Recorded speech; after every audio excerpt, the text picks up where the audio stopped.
This school in Cameroon has extremely dilapidated and hazardous classrooms. No running water or electricity, and only a single toilet shared by over 3,000 kids and staff daily. And what's even worse is despite the school's mission to empower young girls and provide them a safe haven from domestic abuse and other challenging conditions, many children cannot enroll because of overcrowding and deteriorating conditions. So, in this video, we're going to rebuild this school from this to this, this to this, and this to this, to give these kids a better opportunity at life. We started out by sending Dan and Darren there a few months ago to see how we could help.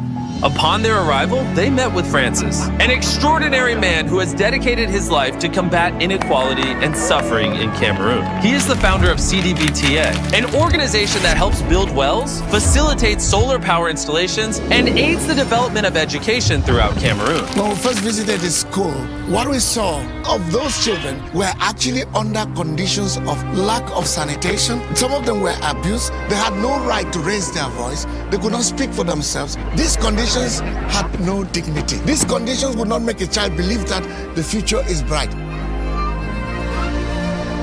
The kids that are in the school are sitting in classrooms that are literally made out of scrap wood. I've been shooting in one of these classrooms for 5 minutes and my face is literally dripping with sweat.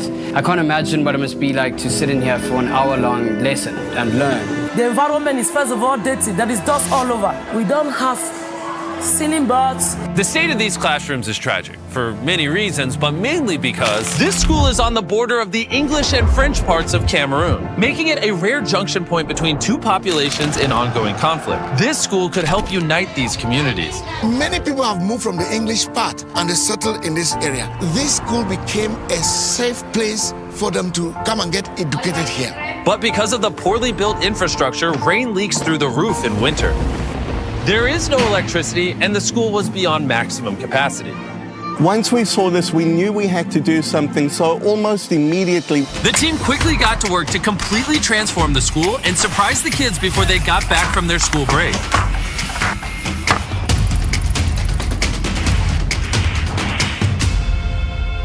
And before the kids returned from their holidays, Darren and Dan went to visit their brand new classrooms.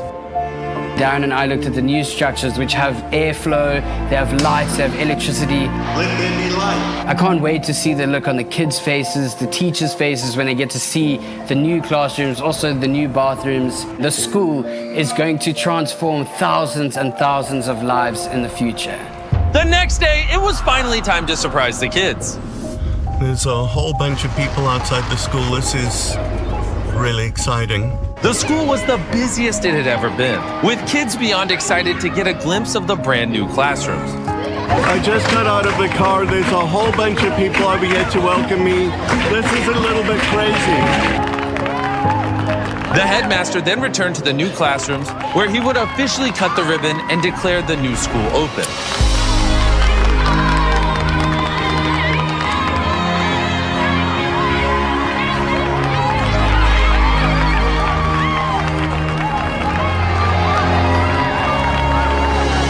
When the environment is beautiful, academics move positively. Just the happiness motivates them psychologically to study and study well. In interacting with these kids over here, I realize that these are children that have a thirst to learn, and providing them the opportunity to realize that is probably the best legacy that we'll leave behind in this community. I can't imagine the impact this will have on the lives of children in this school. Thank you, and thank you very much indeed.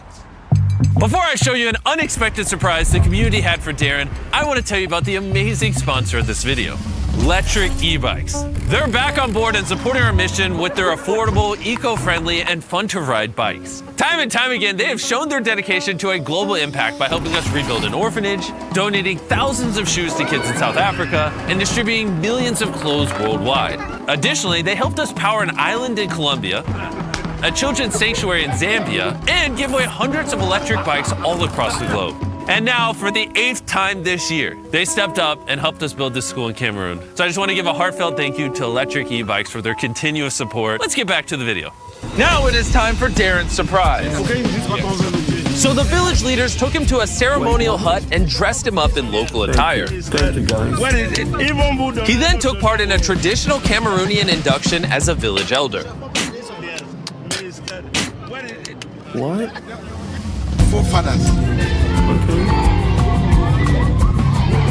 Pull it now. Pull it, yes.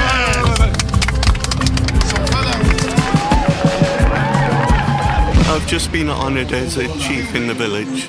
Now that Darren had finally become a chief, it was time to say goodbye to Cameroon and these kids. We can't wait to come back soon to visit. By watching this video, you helped us generate some ad revenue so we could continue to do philanthropic projects all around the world. And you've told the YouTube algorithm you liked the video, so they'll recommend it to more people. And for that, we are very grateful. And if you want to continue to support Francis in the many communities he helps throughout Cameroon, you can donate directly to his charity using the donate button or the link in the description. All the proceeds will go to Francis and CDVTA so they can continue to help build a better future for these children. Thank you so much for watching and subscribe.